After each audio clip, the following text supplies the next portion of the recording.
आज का पहला पाठ सामुएल का पहला ग्रंथ अध्याय 3 पद संख्या 1 से 10, 19 से 20।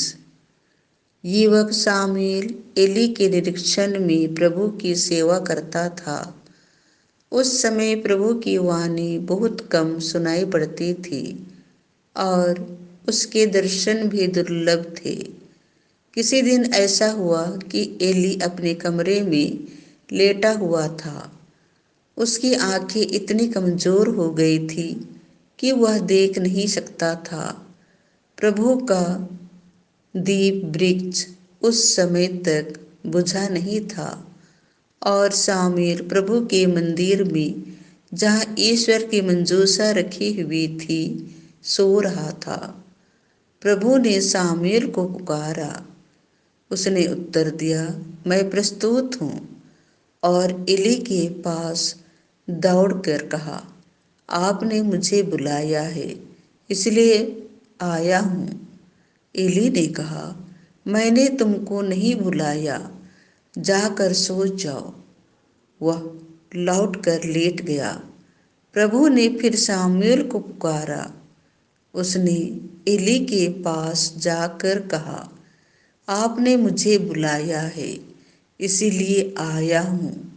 एली ने उत्तर दिया, बेटा, मैंने तुमको नहीं बुलाया, जाकर सो जाओ। सामुएल प्रभु से परिचित नहीं था। प्रभु कभी उससे नहीं बोला था। प्रभु ने तीसरी बार सामुएल को पुकारा। वह उठकर एली के पास गया और उसने कहा, आपने मुझे बुलाया, इसलिए आया हूँ। तब एली समझ गया कि प्रभु युवक को बुला रहा है। एली ने सामुएल से कहा, जाकर सो जाओ। यदि तुमको फिर बुलाया जाएगा तो यह कहना, प्रभु बोल, तेरा सेवक सुन रहा है। सामुएल गया और अपनी जगह लेट गया। प्रभु उसके पास आया और पहले की तरह उसने पुकारा, सामुएल, सामुएल। सामुएल ने उत्तर दिया, बोल, तेरा सेवक सुन रहा है। सामुएल बढ़ता गया। प्रभु उसके साथ रहा और उसने सामुएल को जो वचन दिए थे, उनमें से एक को भी मिट्टी में नहीं मिलने दिया। और दान से लेकर बेर्शेबा तक समस्त इस्राएल यह जान गया कि सामुएल प्रभु का नबी प्रमाणित हो गया है। यह प्रभु की वाणी है। संत मार्कुस के अनुसार पवित्र सुसमाचार अध्याय 1 पद संख्या 29 से 39।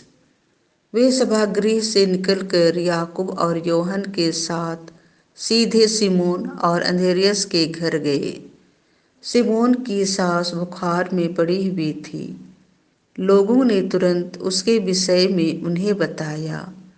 ईसा उसके पास आए और उन्होंने हाथ पकड़कर उसे उठाया। उसका बुखार जाता रहा और वह उन लोगों की सेवा सत्कार में लग गई। संध्या समय सूरज डूबने के बाद लोग सभी रोगियों और अवधूत ग्रस्तों को उनके पास ले आए। सारा नगर द्वार पर एकत्र हो गया। ईसा ने नाना प्रकार की बीमारियों से पीड़ित बहुत से रोगियों को चंगा किया और बहुत से अवधूतों को निकाला। वे अवधूतों को बोलने से रोकते थे, क्योंकि वे जानते थे कि वह कौन है। दूसरे दिन ईसा बहुत सवेरे उठकर घर से निकले और किसी एकांत स्थान जाकर प्रार्थना करते रहे। सिमोन और उसके साथी उनकी खोज में निकले और उन्हें पाते ही यह बोली, सब लोग आपको खोज रहे हैं। ईसा ने उन्हें उत्तर दिया, हम आसपास के कस्बों में चले, मुझे वहाँ भी उपदेश देना है, इसीलिए तो आया हूँ। और वे उनके सभागृहों में उपदेश देते और अवधूतों को निकालते हुए सारी गलीलिया में घूमते रहते थे। यह प्रभु का सुसमाचार है।